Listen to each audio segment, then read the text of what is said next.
So what we're going to go through now is shoulder flexion range. So traditionally you would see this done in standing, so it would just be as simple as arms up overhead and then obviously extensions the other way. But with both of these, the problem is that it's easy to tell when someone's really exaggerating that thoracic extension and therefore cheating their shoulder flexion range. But if someone's only cheating a little bit, it can be difficult to determine that. So what we do instead here is have our client laying face down on a bench. So I'll get you to do that now, Steph. And to make sure that we are in a solid position that no other joints are moving, the chin is going to be tucked on the bench. So it should be like this, not lurching over the front. We're going to be relaxed and tucking that chin down, so in a straight line here.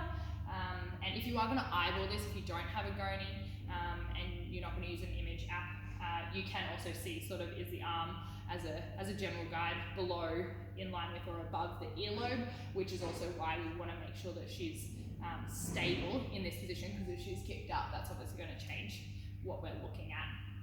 So in terms of our measurement here with Steph, obviously when I come down, we always measure both sides, but we're just going to show you the left side today.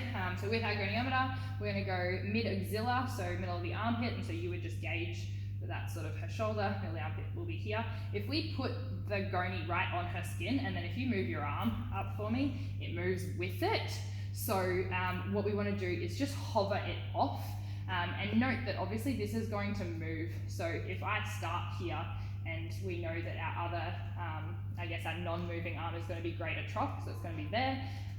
We know that she's going to move, so I'm going to put my hand just on this one, and then I've got this free to move, and it's not going to be restricted here. So let's go for me, Steph. And so we know that obviously that's moved, so we wait till she's at the top position, we go here, and then I can then find that. And we're going to measure this arm here, midway between the upper arm, so that would be her overhead range there.